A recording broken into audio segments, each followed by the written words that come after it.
Hare Krishna. Welcome back to your channel. तो आज हम गीता जी का तृतीय अध्याय शुरू करेंगे। तो उसमें पहला श्लोक गीता जी के तृतीय अध्याय का, ययासी चेत कर्मणस्य मता बुद्धि जनार्दन तत्कम कर्मणि घोरे माम निजयसी केशव।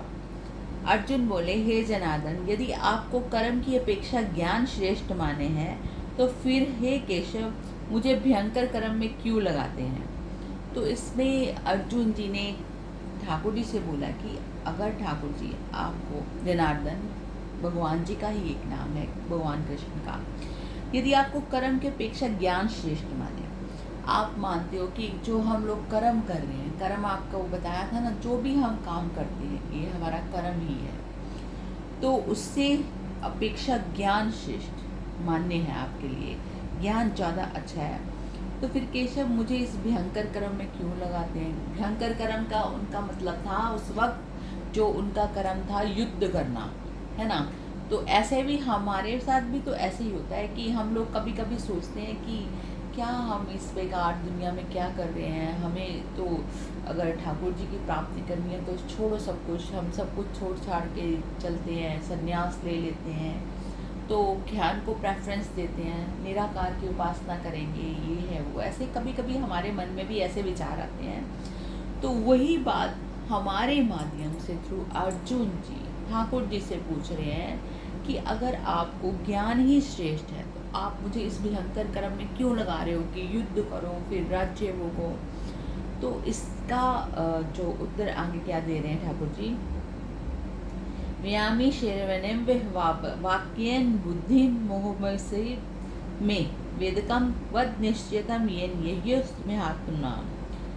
आप मिले हुए से वचनों से मेरी बुद्धि को मानो मोहित कर रहे हैं, इसलिए उस एक बात को निश्चित करके कहिए जिसमें मैं कल्याण को प्राप्त हो जाऊं। तो इसमें अर्जुन जी कह रहे हैं कि आप मिले जुले वाक्यों से, मिले जुले वाक्यों के मतलब कि कभी आप कह रहे हो कि हाँ कर्म करना इम्पॉर्टेंट है और दूसरी तरफ कह रहे हो कि ज्ञान श्रेष्ठ है। तो ये दोनों मिक्सअप बातें करके आप मेरी बुद्धि को भ्रमित कर रहे हो, मुझे कुछ भी समझ नहीं आ रहा। जैसे हम लोग कहते हैं ना, हम कंफ्यूज्ड हो गए हैं कि हमें समझ नहीं आ रहा कि हम क्या करें। तो बुद्धि का मोहित हो जाना, दैट मीन्स कि कंफ्यूज हो जाना। तो इस बात की निश्चित करके कहिए, आप मेरे को एक डिसीजन लेके बताओ कि मेरा कल्याण कैसे होएगा, मैं किस कल्याण को प्राप्त कैसे करूँगा, ज्ञान मार्ग से या कर्म मार्ग से।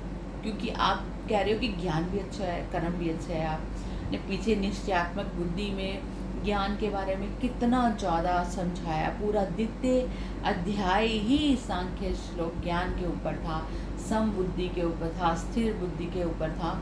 तो आप इससे मुझे ये बताइए कि मैं क्या करूं जिससे कि मेरा कल्याण हो।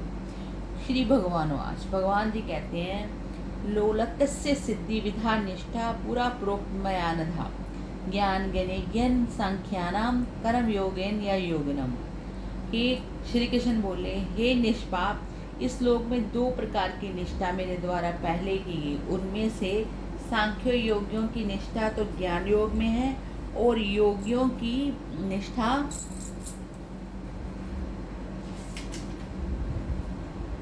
कर्म योग में होती है। तो इसमें जो आपको ठाकुर जी से उनका जवाब देते हुए बोल रहे हैं कि निष्पाप, पहले तो उनको निष्पाप का इसलिए बोला है कि अर्जुन जी किसी भी पाप से लिप्त नहीं है। इस लोक में दो प्रकार की निष्ठा, ये निष्पाप अर्जुन जी दो प्रकार की निष्ठा के लिए है।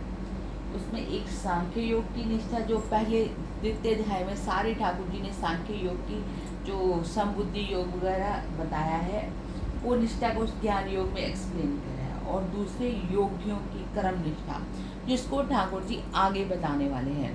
तो इसमें जो श्लोकों में है, तीनों में, एक तो ठाकुर जी ने पहले ये बताया है उनको कि समबुद्धि योग कैसी होती है, सांख्य योग का सारा उपदेश कर दिया।